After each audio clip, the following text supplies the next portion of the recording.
fair play, these things weigh well over 60, 70 kilos, and it's literally just on the limit of what I can... this is the replacement box, and yes, it's got a bit of aluminium corrosion to it.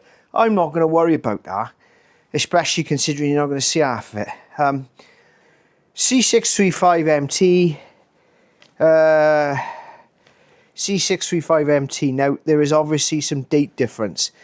The part for the main housing is that, and it's exactly the same.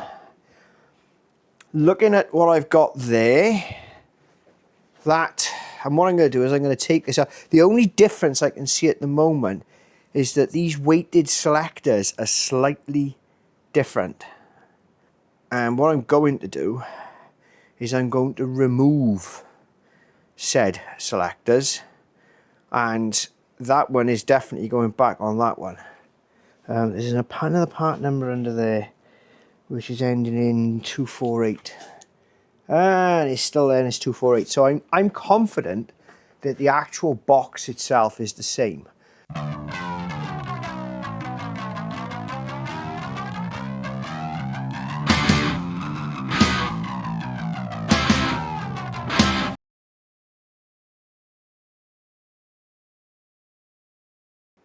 But being as we can't do anything with that at the moment, and I'm absolutely shattered from lifting this up, we're going to go and look at what we got going on up in here. Hey.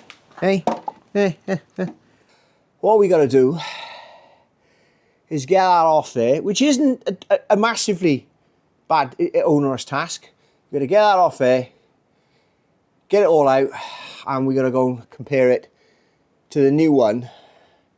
And this is obviously where we find out that the clutch and flywheel that we bought for this, I don't know, a year ago, is different. And we can't return it because it's gone too long. And yeah, let's have a crack. Special bolts that I haven't got the tool for. So what's the alternative? The alternative is a Torx. Torx? Yeah, Torx. Let's see what we got. Yeah. This is my good arm knot.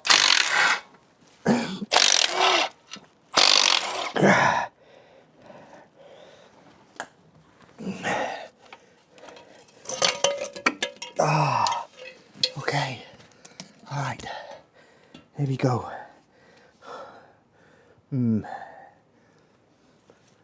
Wafa thin. Oh. Lizard.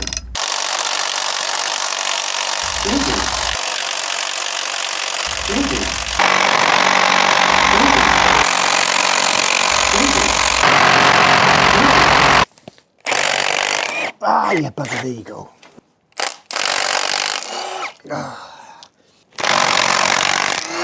Okay. Ah, there you go, see? Don't ever count the stubby out. So these are all pretty much goosed. Now, I am not surprised at the condition of this. I knew when I bought the van that these were on their last legs, and I've had nearly 3 years out of it. Mind you, I've had new flywheels that have been a bit like this. But what we really need to do is make sure that what we've got is the right thing, because this is pretty critical now. And this was the main reason we needed to do all this work. The fact that the gearbox is a bit, you know, that was by the by, but it all had to come out to get to this lot, you know. Let's go and get the other one. Now, I'm not too worried about things looking slightly different. But now I've got some part numbers here. We better get cross-referencing part numbers.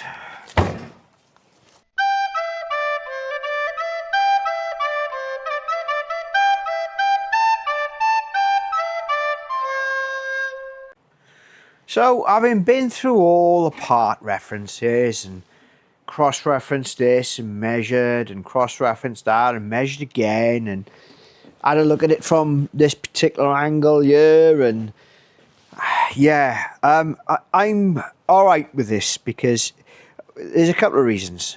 First reason is don't make any difference anyway. Can't take this one back. It's here. That's it. All the information I've got says that this is the right flywheel clutch assembly for this van. And there is something else I've noticed, because as you can see, there is quite, and this is, I put it like this so you can see what we got going on here. Yeah? Yeah, it's quite a bit of a difference. Now, the level of the flywheel, or where the flywheel actually sort of, you know, that's roughly the sort of same, the finishing sort of, like, you know. But what isn't is this starter ring. Look at the contact patch, because you can see the contact patch on that one. What it means is that this starter ring isn't contacting with the starter probably anywhere near as enough. But this one's going back in there because I can't find any evidence to suggest it's the wrong one. And looking at this, I think that that starter motor is going to be better suited to this than it is to this. And everything else, you know, the number of teeth is the same, 112. Number of teeth on the spline is the same, can't remember, but they're the same. Camera's actually moaning about ambient light. I've been moaning about ambient light for years. No, I was ambient house.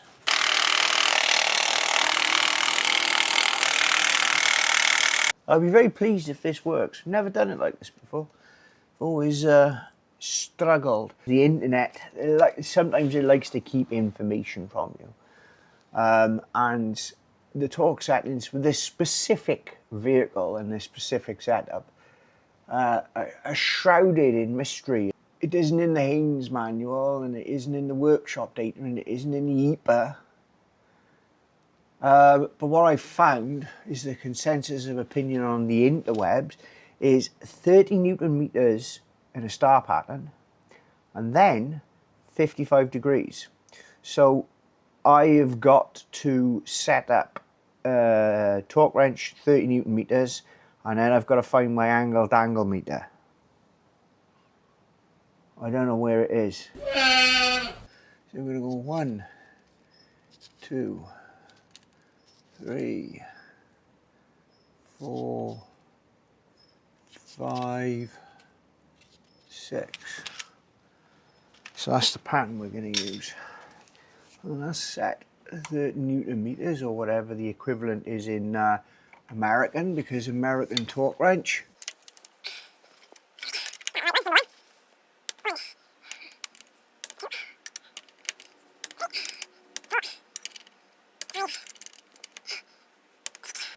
Oh, it's working.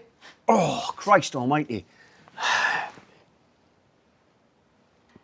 Ah, God.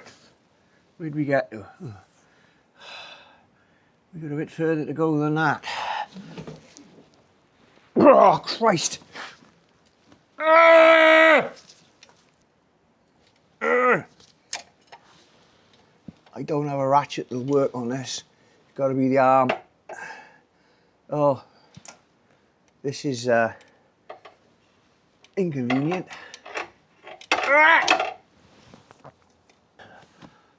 Oh, I think that's about 53. That's close enough. Wow.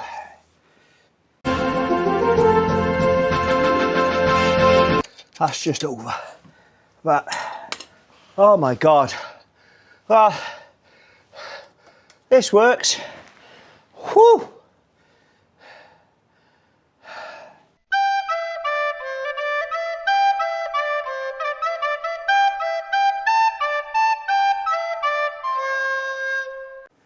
So what I've gone and done is I've swapped all of this, I'm going to call it running gear, off that one, the existing gearbox, because we know it's correct. That is the cable selector bracket. That was the same. This exhibited differences. One of the big differences was this was a different size, and I could not have replicated that. Everything else seems fine. You can only index this one way as well, so it's all good, and that's all locked on there, and we've greased the shaft, you know. And I've checked everything is, and we do have 6 functioning gears, and the gearbox is free moving. So what we're going to do now is we've got to swap this, and hope to God that this isn't broken. We do like to make sure the shaft is clean. You know, you wouldn't want any problems with it trying to get it in, would you? If it's not clean, you know, it can cause issues with the entry into the hole. And if that happens, well, your guess is as good as mine.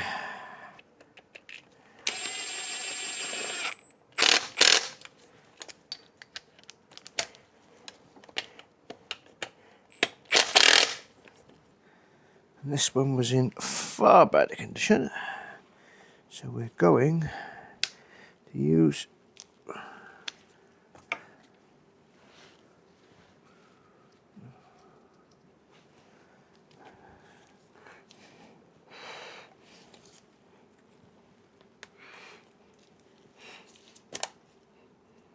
ooh.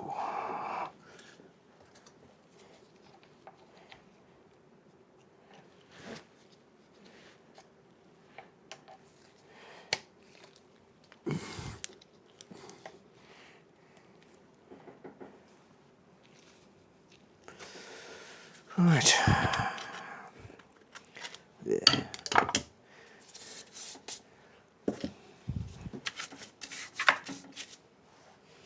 Yeah, I'm not going to worry about the state of that.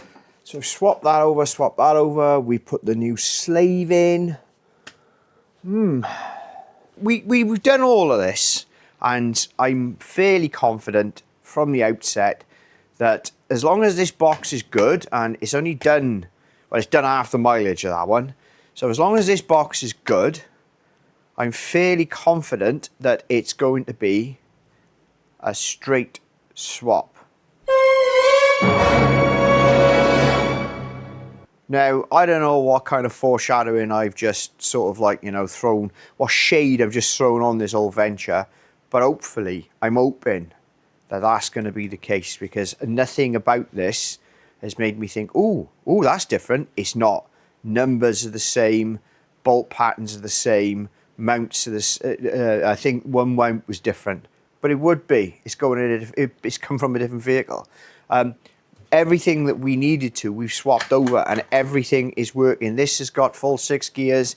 There's no issue around that. As long as this box has got integrity and it's not shit like that one, then we should be okay, because it was, you know, it was a good price.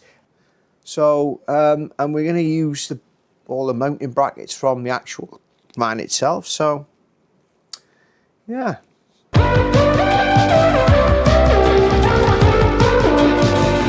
This one has been taking a while. I had to take a little bit of time off due to, well, I went on holiday, because why not? We are still trying to get this gearbox in this van. I have decided to try and line things up in a slightly different way. So I made this. Well, the boy wonder actually made it, but we're about to see if it'll actually, you know, work. Let's have a crack. Good way of doing this with any, you know, you've either got to use the generic tool, which we know to be arse, or you've got to take your chance with this. Now, that's still that amount of movement there, which means we have not won. However, if I push that in like that, that's good. It's getting harder to find information on the internet, because we're enterprising individuals and forums and all of those places. You would have been able to have gotten a lot of the information that you required from people who pretty much knew what they were doing.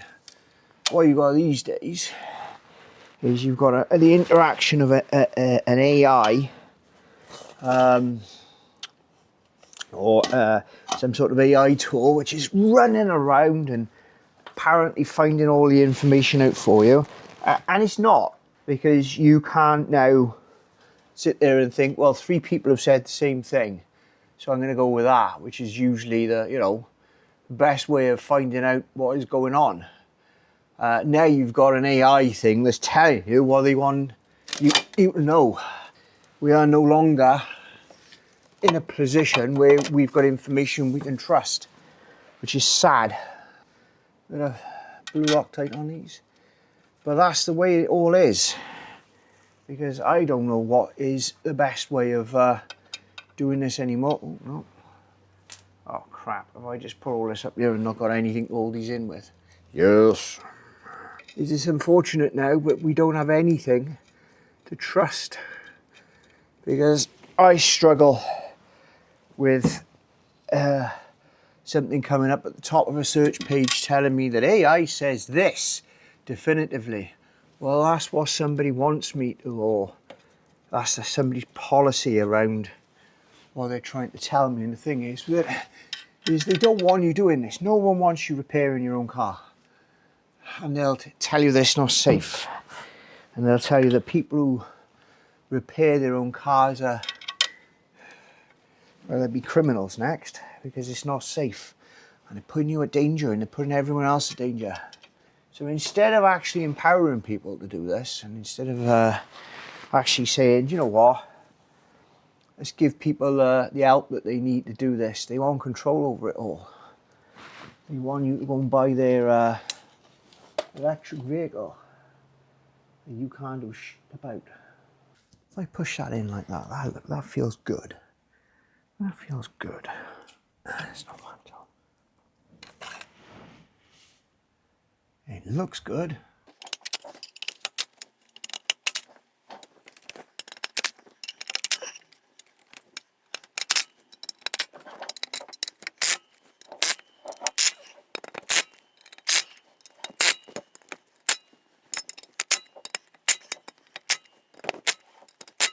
Okay, this is going to be 20 Newton meters.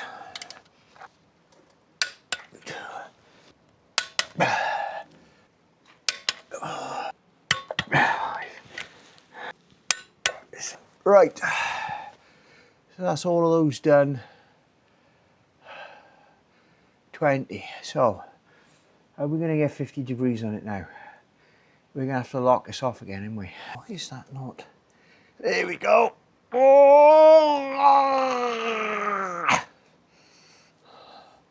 Oh, that was number 6. Right, where's number 1? It's on 35. We're going to need to go to 40, 90. We're going to need to go to 90. Oh, 90, 90, 90, 90. Oh, 85 will do. Where's my left arm going to do this? Come on, left arm. Come on. What are we on? Oh, that's a 50. I'll do. Oh, what are we on? 172. Okay. I'll do. Oh.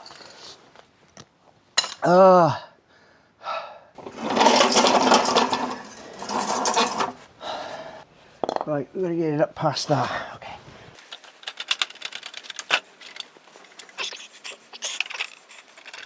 But it came out here so it can go back in. So that subframe's still in the way. Yes, yes it is. What are we doing different? Why? What have we forgotten? Why won't it go through that gap? What's changed? It's alright, that.